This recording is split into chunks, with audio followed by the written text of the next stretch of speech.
한국인에게 제일 적합한 눈성형은 어떤 눈성형이라고 생각하세요? 한국인의 적합한 눈성형은 일단 그 사람의 눈을 잘 파악을 해야겠죠.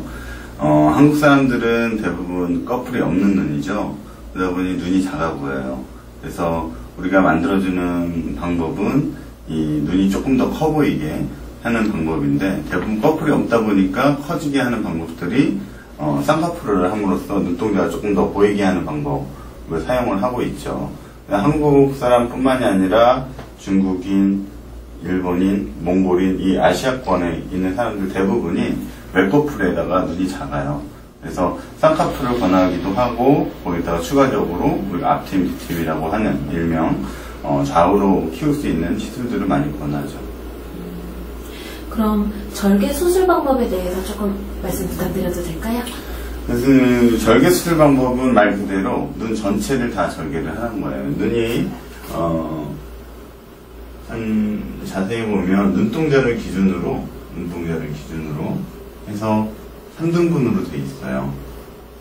이게 전체적으로 1대1대1B가 가장 좋은데, 보통 우리 눈은 한 9mm, 눈동자 크기는 9mm 정도 되거든요.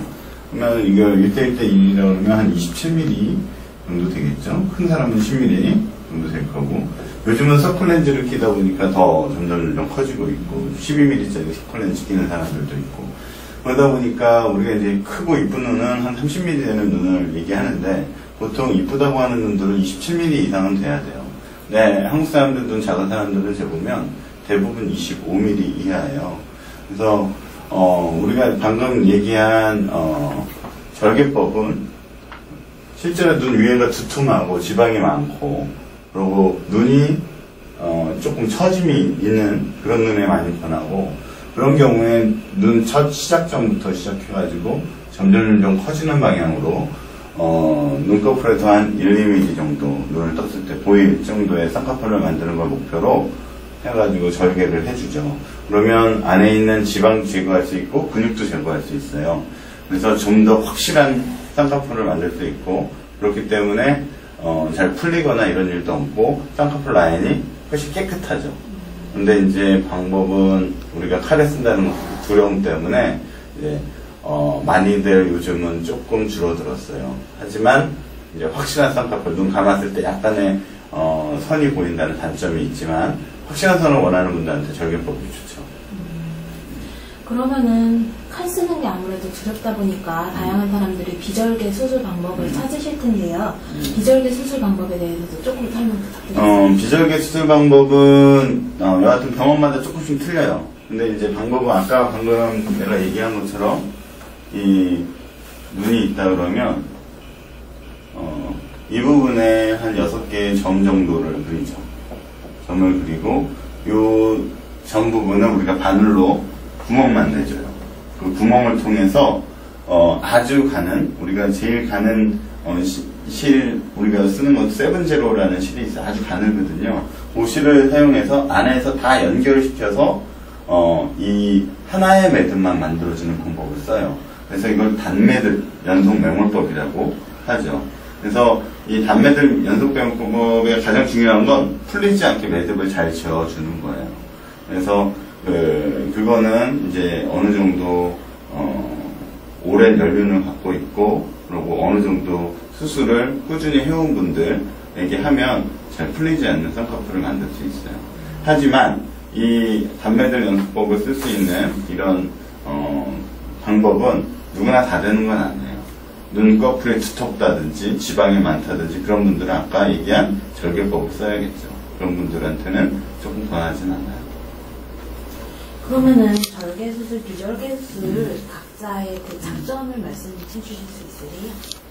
뭐 그냥 정리해서 말씀드리면 장점은 확실한 선을 가질 수 있다.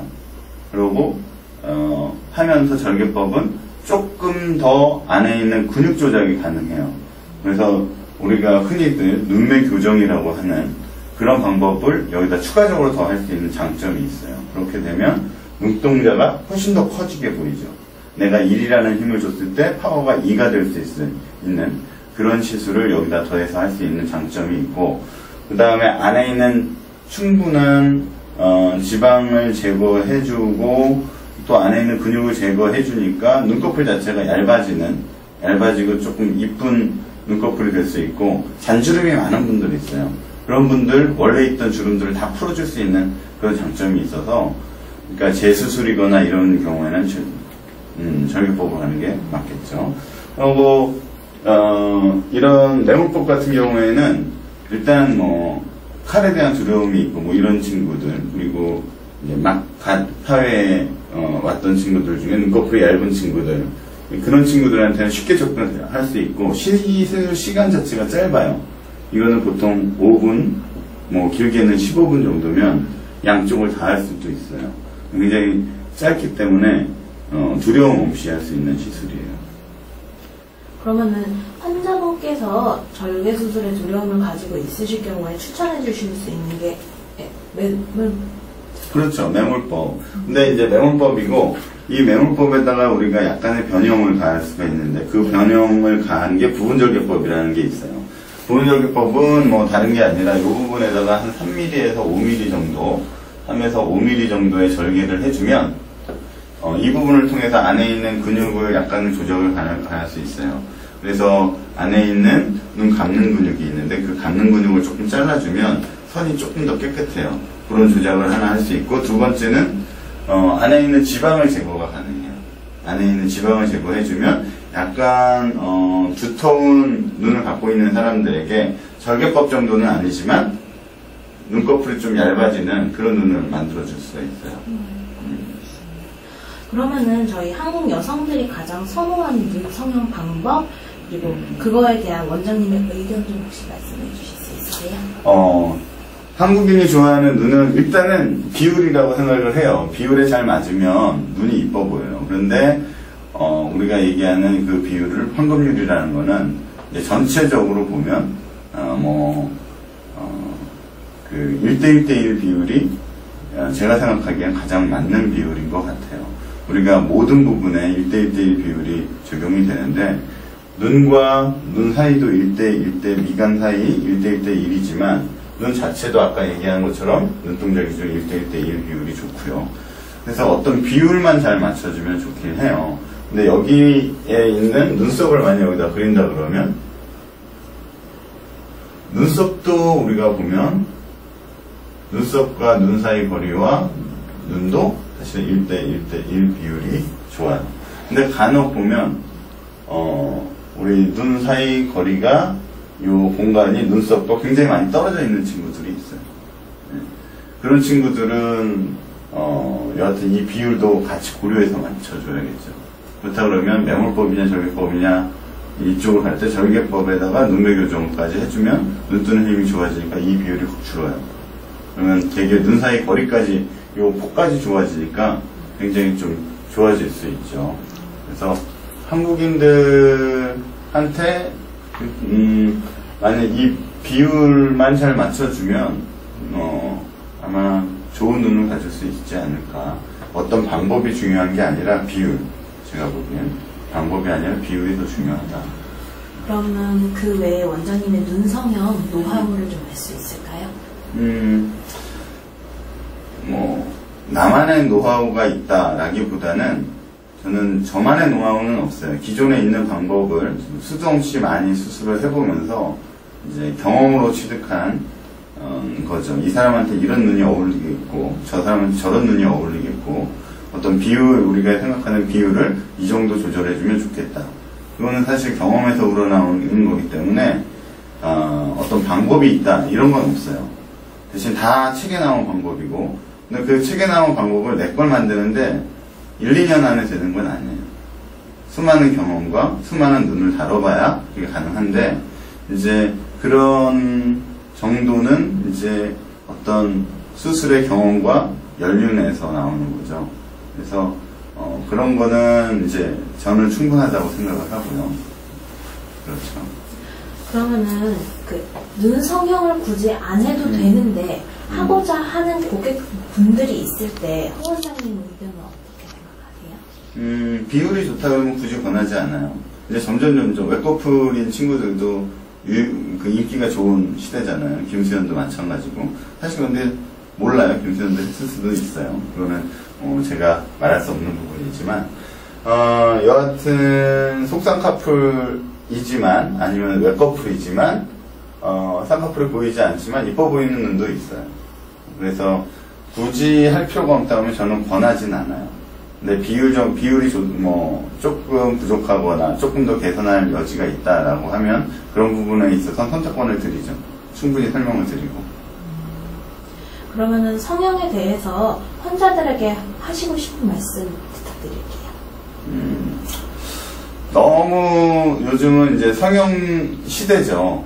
그 한류 때문에도 그렇고 이제 TV 드라마, 라디오, 여러 가지 뮤직 방송들 그런 데서 너무 성형에 대한 노출이 많이 되다 보니까 이제 성형은 너무 쉬운 거다라는 접근이 생기고 그러다 보니까 사람들은 이거는 광고에서 그냥 비용만 보고 간다든지 아니면 거기가 어떤 병원인지 알아보지도 않고 그냥 가는 그런 경우가 진짜 많이 생겼는데 번만 번들한 병원보다는 그 의사들의 퀄리티나 여러 가지를 보고 판단하는 게 훨씬 더 중요해요. 왜냐하면 이제는 병원이 대형화되어 가는 세대거든요. 대형화가다 보니까 이제 공장처럼 찍어내는 수술이 많아지고 있어요. 그런 것보다 자기에게 맞는 그런 수술을 적당한 가격 주고 적당하게 하는 게 정말 좋다고 생각을 해요. 가장 적절하게. 저희 이제 여름방학이 시작했어요. 대학생들이 이제 나오는데 대학생들에게 권하는 홍 원장님의 시술이나 수술 혹시 있으실까요? 처음 시술하는 친구들에게는 일단은 순서대로 해가는 게 좋다고 생각을 해요. 무리하게 얼굴을 싹 고친다? 이런 거보다는 그냥 단계적으로. 화장법도 마찬가지고 너무 처음부터 딱 나오자마자 색조 화장 너무 진하게 하고 어울리지 않는 그런 화장술을 다 시도해보는 것보다는 성형도 마찬가지로 그냥 본인에게 가장 단점이 될 만한 거 하나씩 고쳐나가는 게 저는 맞다고 봐요. 그래야 나중에 후회 없어요. 자기가 자기 미에 대한 기준이 아직까지는 확실하지 않은 나이기 때문에 그 본인의 미적 기준이 확실해지기 전까지 한꺼번에 바꾸겠다는 생각은 되게 위험할 수 있어요. 간혹 제가 이제 환자들 보면서 굉장히 어린 나이인데 좀 안타깝다라는 생각을 하는 경우도 있어요. 질문에 답해 주셔서 감사합니다. 네, 감사합니다. 지금까지 올레선생님과 홍기석이었습니다.